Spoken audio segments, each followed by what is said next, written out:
Right, there you go. Hello, everybody. I'm here with Dr. Marwan, and we just decided to have off-the-cuff chat in the coronavirus climate. And we just thought that let's choose some facts, see what each one is doing, and how we can help collaborate, view of the vision, where it's going. So before we started the recording, we had some chat, so we decided to record this. So Dr. Marwan, over to you. Let's start from where we left off, talking about what you are doing in Dubai. So we're trying to do a study for the Center for Fourth Industrial Revolution around the crypto assets and how can Dubai and the UAE in general position itself in this space, in the crypto asset space, when it comes to three different things. So crypto assets in the form of cryptocurrencies, also what is the value of tokenization and what kind of ecosystem does it bring, as well as other aspects of cryptocurrency like crowd funding or fundraising and decentralized finance and things like that. And yeah, we're doing right now a survey to gauge or to engage with the industry and gauge their ideas about what Dubai should do and where should it position itself, and also the UAE in general as well. Yeah, it's a very interesting subject. So, I mean, as you know, this thing's been happening for last so many years. But an interesting thing, I attended as a speaker in San Francisco about 3 years ago. It was on ICOs and investments, and with Tim Draper as well on stage with us. And we were all talking about ICOs in those days. And I was one of the few guys who I said, I don't believe in ICOs 3 years ago. And I was like, hey, what? What do you believe in? I said, I want something that I can look, feel, see, and touch. So my background is very much technology from Sun Microsystems, Java, .com. So I've seen 3 crashes in my time, right? And I said, if you can't look, feel, see, touch something, and I've been angel investors, VC, as well as a technologist and an entrepreneur with real estate fund. So I said, I want to look, feel, see, touch this. And I can't do that with an ICO. 90% of those people have not done any business. They haven't failed. They can't pick themselves up. So how are they justifying all these valuations? So I was talking in those days, one of the earliest guys talking about asset-backed funds and asset-backed tokens, because I was doing e-property wealth, which I've now grown to a much bigger thing from those last 3.5 years. So where I looked at, and I spoke even at Dubai a couple of years ago and said, look, you need to get Dubai to go off the fence, and I think Dubai should really make cryptocurrency and licensing and exchanges and all this legal and regulated, because you have one of the best jurisdictions in my view that you're already doing money transfers from various parts of the world with large commercial trading types of organizations. Dubai is known for that, purely because of its tax reasons and dual treaties around the world.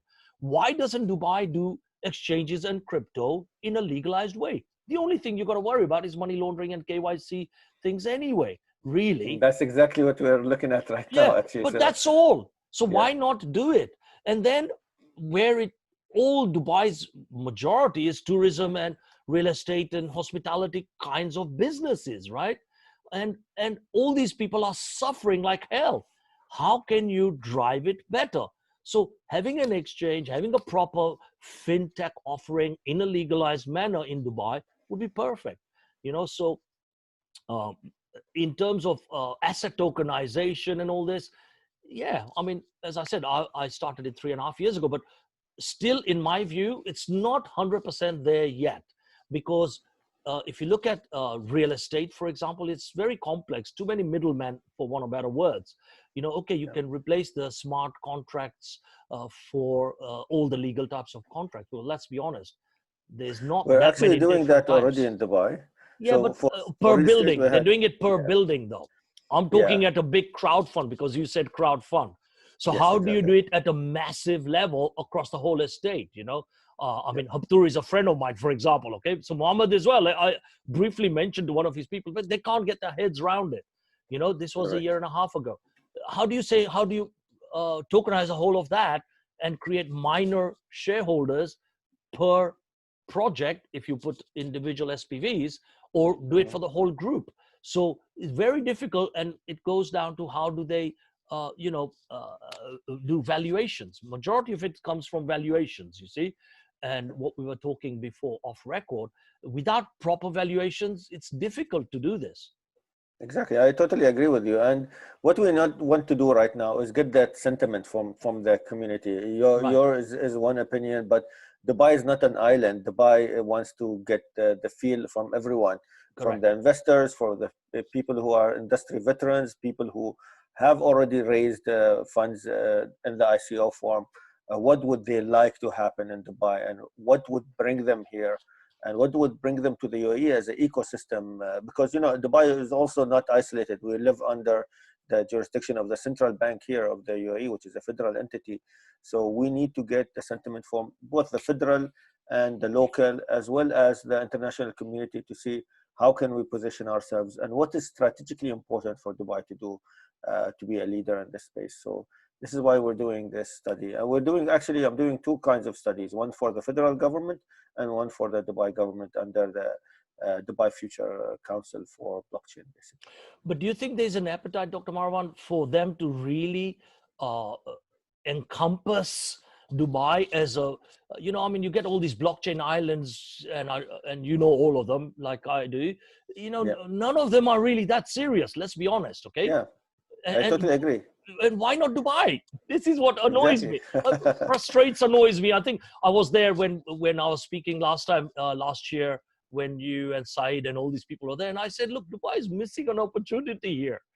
And Yeah, but the thing, you have to be careful as well, because Dubai has, like you said, it's people look up to Dubai and they lead here by example. We are always at the forefront of technology. We are always at the forefront of financial, you know, empowerment, basically. But again, we are not. We are one entity within an ecosystem, within a region, within a world that is actually not very pro crypto. So even if we, for example, go tomorrow and announce that we are 100% pro crypto, we're going to have problems with the banks. We're going to have a problem with credit ratings. We're going to have a problem with even laws around money laundering and KYC and things like that. So we cannot really jump into it without taking the proper precautions and also catering to the business. We could do everything the right way when it comes to the regulations, but we could be completely missing the business model. So we want to strike a good balance from all aspects, basically. yeah, you're right. But one thing I'll disagree. Sorry to say it. Dubai is not leading; it's usually following. All right, I'll tell you why. If you look at even China and even look at the CBDC kind of things that are happening around the world, okay? China, Germany, UK, America, quite a lot of the countries are already looking at it.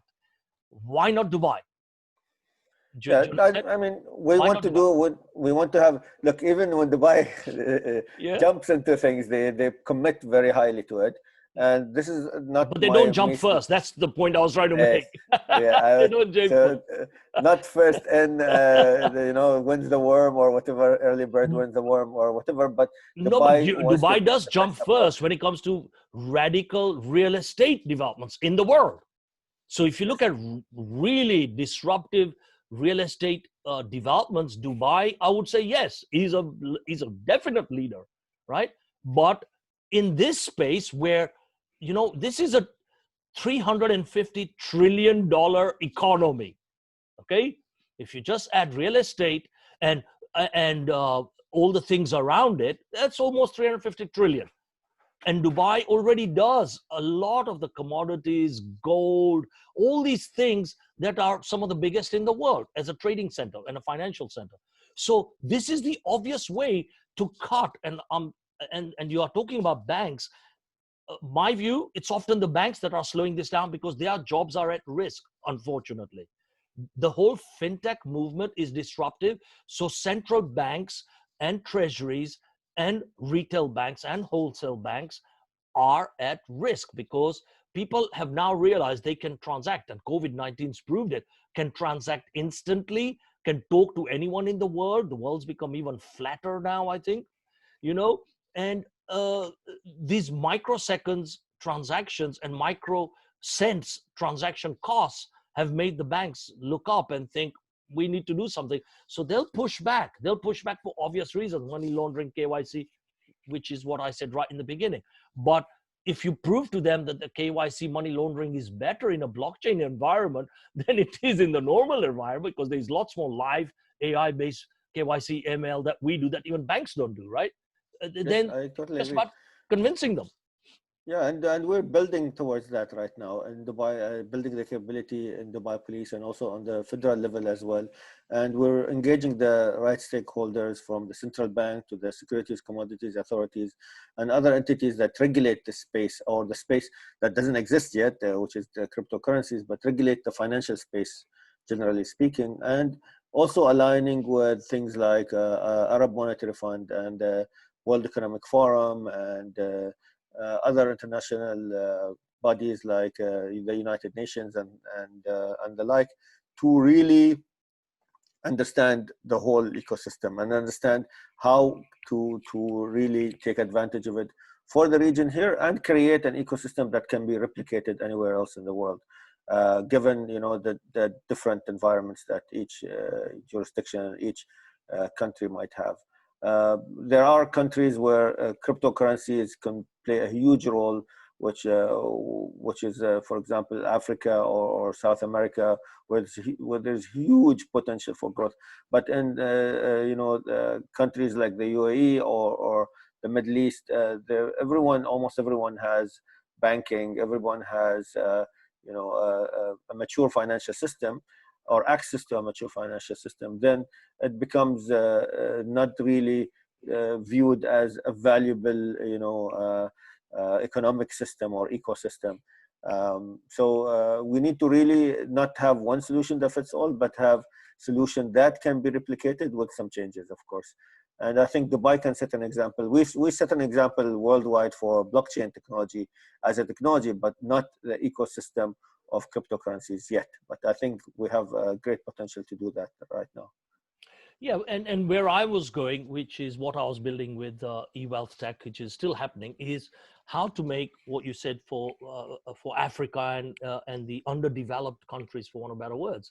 And I know it very, very well. I was born in Africa myself, in Kenya, so believe me, I know it's an Indian origin and lived around the world. So what I see is a lot of people are being taken advantage of, for want of better words, with high fees, with the M-Pesas of the world, the Western Unions, MoneyGrams of the world, really taken advantage of. And what you need is a totally ubiquitous omni-channel wallet, which does crypto and fiat, which is what we've got, crypto and fiat, and allow people to even earn from it. So like China has, a way of, you could even buy your vegetables or your bag of peanuts from the person on the streets just by QR coding, all the way through to you can do major banking financials all through that, because 90% of the people, that's their requirement. It's not for big mortgages and loans and peer-to-peer lending and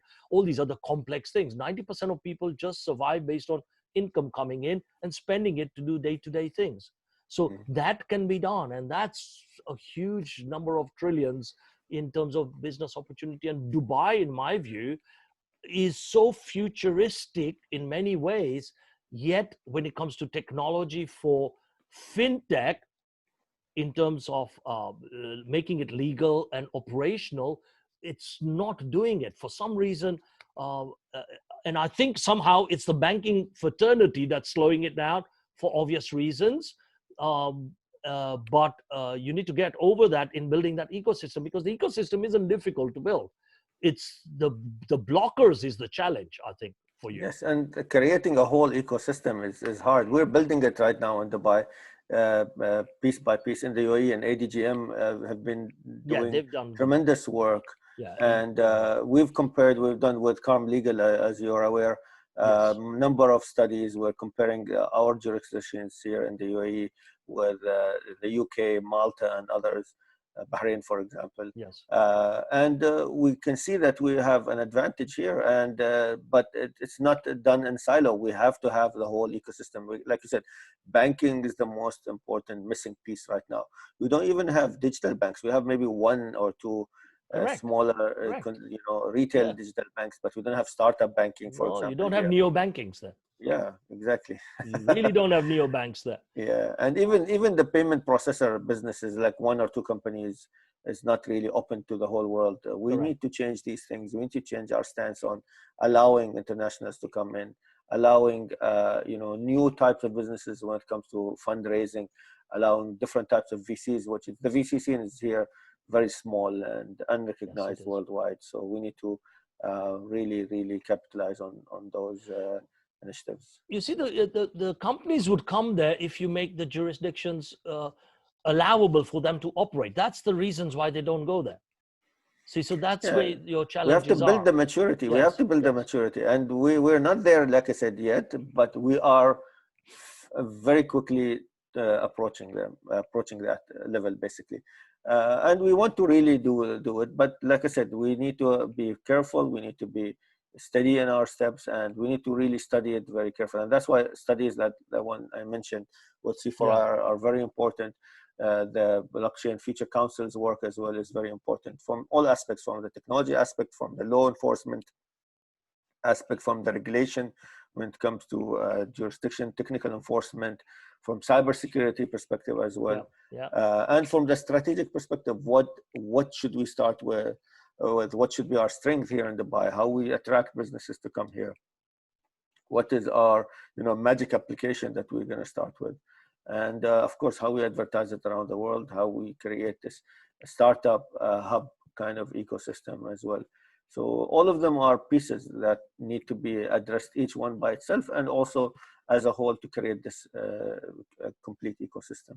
So who or which collection of group? I know you doing it from the blockchain center for your advising piece. So who is putting that team together as a council, advisory council, whatever it So, is, so to there are to many do it? initiatives. Most of them Okay, are from the Dubai Future Foundation, okay, but the Dubai Future Foundation, for example, created councils of the future, and there are several of them. One for law and community safety, for example. There's one for entrepreneurship, and one of them is for blockchain, and that's headed by Her Excellency Aisha Ben Bashir, and I sit on that council, as well as lead the crypto asset regulation and fact-finding group. We call it the Crypto Assets Task Force, which looks at 4 different aspects. One of them is the law enforcement aspect with the KYC, MLM, and liaising and working with international bodies to make sure that everything we do here is internationally recognized and internationally, according to the standards and practice that is done by law enforcement worldwide. Um, the second aspect is the strategic aspect. So we engage the strategic thinkers here within the UAE government and also private sector consultants and things like that to see what we can do to position ourselves strategically. And then law enforcement, we engage with people who know in the law firms about regulations in the different jurisdictions and which ones are more crypto friendly, and at the same time provide a good level of assurance for consumer protection and the like. And then the fourth one is the steering committee, which takes all these aspects and provides their advice basically for the council. That is one study. And then the other study is under the C4IR. So C4IR is another initiative by the Dubai Future Foundation. And they are working with the World Economic Forum to look on the UAE level, not only Dubai. Uh, and that's the survey that I shared with you okay. earlier today. And that's basically trying to see the sentiment of all the stakeholders within the UAE, including the central bank and the different financial jurisdictions, as well as the community, crypto community, basically, from cryptocurrencies to token, and also investors and individuals within the space to get the sentiment of them, or what would attract them to come to Dubai, what should Dubai do from their perspective as well, or the UAE, sorry, in this case. And also their feedback on what's happening already here in ADGM or in Dubai or DMCC or other jurisdictions here. So all of these will help us paint a good picture and eventually create some kind of a toolkit that can be used here in the UAE and piloted here in the UAE and then be used across the board everywhere in the world. We've done the same for blockchain technology, and that's already published. It's called the Blockchain Toolkit, and that's published by the World Economic Forum. And we did 4 pilot projects here in the UAE, and we're doing 1 more or 2 more with ADDA, Abu Dhabi Digital Authority, and Saudi Aramco for blockchain technology when it comes to one aspect of it, which is supply chain, which we think, and the World Economic Forum thinks that it's one of those no-brainers for blockchain technology. Yeah, I mean, I see a lot of the work, as you know, I come there at least 3-4 times a year still. I see a lot of technology development projects there, and some of them are very, very good. However, the key thing that you mentioned, you have to take a pulse check on what would attract investors, startups, disruptors, or major hubs. What would make them come to Dubai? And I still stick to that, you know, if you change the jurisdiction and make it easier for, you know, why would I have an exchange in Estonia or Malta when I can easily do it in Dubai? I have a better affinity for Dubai than those 2 countries, yet it's in Estonia for us, right? Why would I do that? So if Dubai made it friendlier, believe me, quite a lot of all these big exchanges would drop tomorrow and come to Dubai for many reasons. Not only the tax, there's all the other reasons as well, because of just of course, lifestyle Dubai, related thing. yeah, you know? exactly. It's lifestyle I related totally thing. agree Anyone with would you. do it. So that is the key. You know, you could bring trillions in just by addressing that one little piece. Why would someone go to Switzerland? Really? I mean, really? Why would someone want to live in London to do that? Dubai has a better climate, better everything in terms of lifestyle. Yeah. So it's just making it easy for those sorts of companies, because you of all people know these sorts of companies, and you see what kind of mindset they have, what kind of environment they like, what kind of look and feel they like. Even if you make a totally separate, you know, and I think totally crazy sometimes, a special crypto island project and fund it ground up. There's an idea. I said this last year. Yeah, last year. You know, you do all these islands, just make a whole island and say, right, in this island, everything is halal, haram, whatever you call it, but anything goes, because these are the kind of people who will come here, set up things, but the implication of business in and around UAE will be huge. Yeah, so a special economic zone is a good idea, to be honest. But again, it comes with a whole bag of challenges, and yeah, those challenges, you know, if you make it easy, I mean, think about it. Why is US dollar trading 7 trillion a day? All right? I mean, it's crazy. Dubai has the perfect center, not only global location, climate, and hub, and tax benefits, and all the rest of it. Who would not want to have a hub in Dubai? I World totally agree with you. connections, the whole lot. So if even that happens, and even if you get 1%, 5% of that market share, it's huge. I And totally then agree. you look at a future. Actually, let me show you where I think, 1 second. I did a slide because, as I said, I was ex-Sun Microsystems and visionary for many years. Here's something. Can you see this, Dr. Marwan? Yes. Okay. Yeah. So accelerating. So I've been through quite a lot of these stages.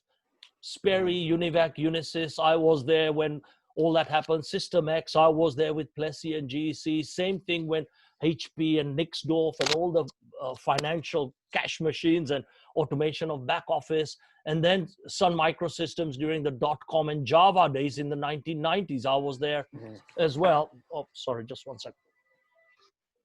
Yeah.